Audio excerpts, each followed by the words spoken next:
जानेको चाहिँ नेपालबाट भन्दिउँ जानेको चाहिँ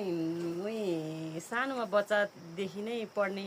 क्लासमेट साथीहरूले तामाङ भाषा बोल्नुहुन्थ्यो अनि माथि लप्से भन्ने ठाउँबाट तामाङ साथीहरू आउनुहुन्थ्यो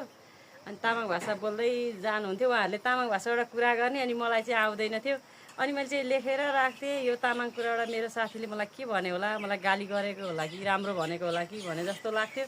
अनि त्यस पछाडि मैले जान्ने मान्छेलाई सोधेँ अनि यो भने यो यस्तो यस्तो भनेको हो नराम्रो होइन भन्नुहुन्थ्यो अनि अलिअलि बोल्दै जाँदा साथीसँगबाट अलिअलि बोल्दै जाँदा यसरी हिँड्दै डुल्दै जाँदा अलिअलि जानेको हो सबै चाहिँ म जान्दिनँ खासै जे होस् तामाङ भाषालाई मैले गिज्याएको होइन मैले सम्मान गरेको होइन तामाङ भाषा संस्कृतिको जगेर्ना गर्न चाहिँ खोजेको हो अन्यथा नलिदिनु होला भन्न चाहन्छु होइन मलाई त्यति धेरै बोल्न बा माङ्सिर मैनारी चुहाबा मङ्सिर मैनारी आवासे आइराख बैलाजी दाउदार एङ्गाला ब्याहा तैलाजी गलत अर्थ थालौ या राङला जम्मन लस्सो फ्यापुल्ला लाना लाना थुची चे राङदा तामाङ भाषा क्यामसे तामाङ वाइ कोसी लानन जब सन्देश लेङमा थान्छु छि राङला लाना लाना थुची चे फ्यापुलजी